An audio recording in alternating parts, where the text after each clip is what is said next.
Over the last 5 years, I've reviewed thousands of thumbnails from hundreds of creators, ranging from folks who are just starting out to those who've been at this for years. And recently, I've come to realize that 90% of the time, I give the exact same feedback. So in the next 10 minutes, I want to walk you through the most common notes I keep giving. Because if the creators I work with keep needing to hear them, odds are you'll find them helpful too.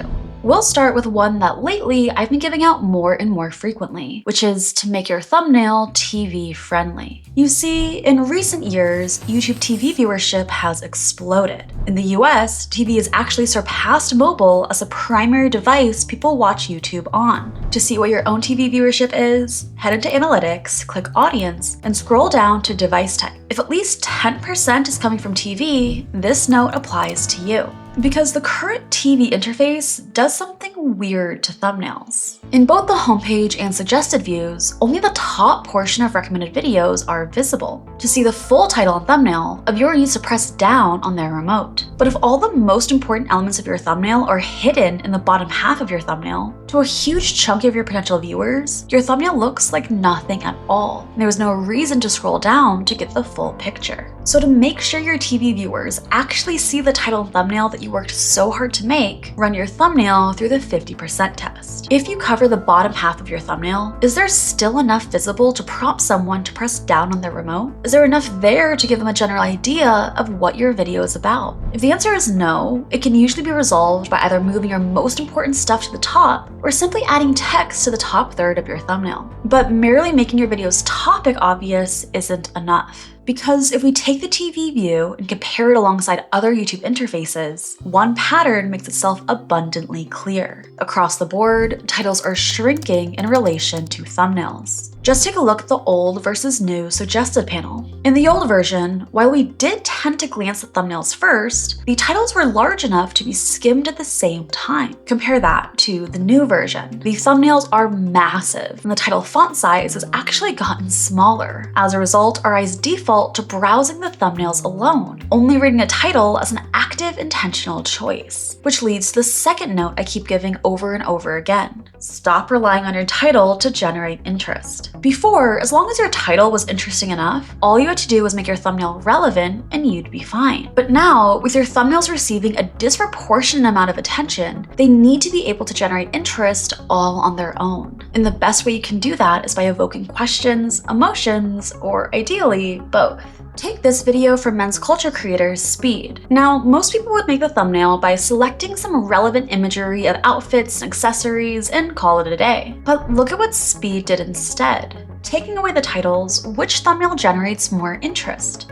The second one. Why? Well, it prompts us to wonder, what are the 5 timeless rules, and what will the final outfits look like? Meanwhile, the editorial font and lighting evokes a sense of credibility and taste, and seeing a grown man in his undergarments creates a subtle feeling of vulnerability. And while the other thumbnail does show what the video is about, when it comes to getting clicks, questions and emotions trump relevance every time. So instead of starting your thumbnail brainstorming process with what should I show, consider first what you want your viewer to wonder and to feel. Those questions and emotions will serve as a much stronger starting point to ideate from, ensuring that every element you come up with fulfills a specific psychological purpose. And if this kind of psychology-first brainstorming doesn't come naturally to you, that's okay, it's not expected to. And in fact, that's exactly why the third note I keep repeating over and over again is stop starting from scratch. It continues to boggle my mind just how often someone will show me their thumbnail, I'll ask for inspiration, and they won't have any. And even if they do have references, it's rare that they actually use them in the right way. But if there's one skill that will have by far the biggest impact on the clickability of your thumbnails, it's the ability to source and use inspiration correctly. So listen up. When it comes to thumbnail references, the name of the game is numerous and varied. You're looking for between 10 to 15 different references from a variety of different sources. And there are 5 sources in particular that I found yield the best results. First, there's internal outliers, or past videos of your own that have overperformed your channel's average. Could any of those thumbnail formats apply to your new video concept? Second, there's external outliers, or relevant videos from other people's videos that have overperformed their channel's average. You can hunt for these manually on YouTube, but I prefer using an outlier tool like 1 of 10, which I'll link in the description. Third, there's Model 3 channels, or channels that make a similar format of videos to you, but who cover a different subject matter. Look at their top performing videos for any thumbnail formats that might translate to your video. Fourth, there's bookmarks, or thumbnails that have caught your eye while browsing YouTube. If you don't have a system for saving these yet, a private thumbnail inspo playlist works great. And finally, there's off-platform inspiration. Look at billboards, movies and TV shows, album covers, even ads you've been served recently. FrameSet is a great free resource for this as well, which I'll also link below. As you gather your references, don't worry too much about matching your exact video topic.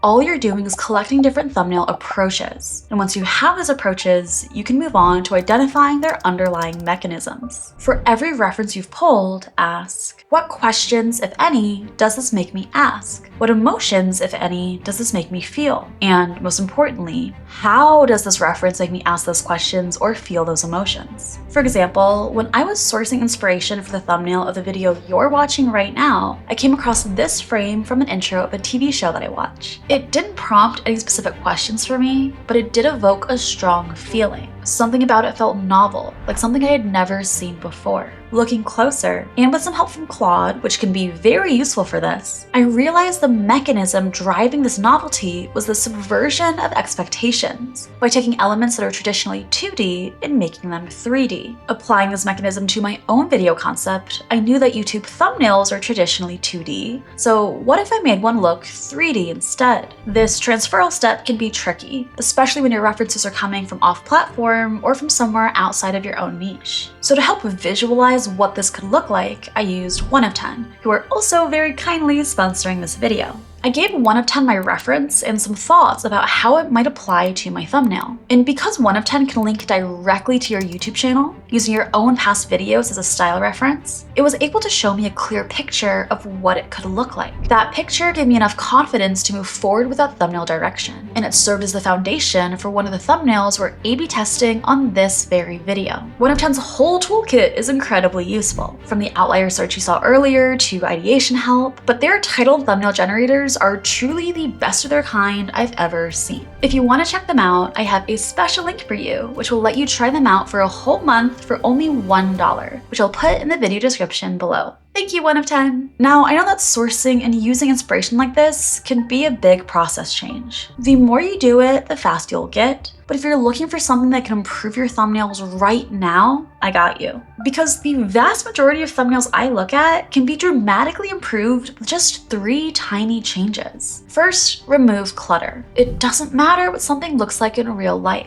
Anything in your thumbnail that isn't actively working towards you is working against you. Take this thumbnail kindly submitted by a viewer. This might be what the swimming pool actually looks like, but all of the bars are distracting from the most important parts of the thumbnail. Remove them and our eyes can much more easily focus on what they're supposed to be looking at. Second, make your main character obvious. The main character of your thumbnail should be the first thing your viewers take in when they come across your video. So to make it easier for that to happen, make your main character stand out from everything else around it. In this case, the Olympic diver is not obvious. Let's change the color of her swimsuit and add a text label. Now we instantly notice her. And third, A/B test your thumbnail text. This is truly the lowest effort way you can improve the performance of your thumbnails. Whenever you add any kind of thumbnail text, just spend 5 extra minutes coming up with different words or phrases you could use instead. I know these changes may seem small, but they're worth doing. Because when it comes to thumbnails, even tiny tweaks can make a huge difference. So if you're working on a thumbnail right now and have no one else to show it to, just take these notes from me. Make it TV friendly, evoke more questions and or emotions, use more references, and reduce clutter, make the main character obvious, and come up with more text variations. And for more personalized feedback on your thumbnails, applications to 90-Day Breakthrough are open right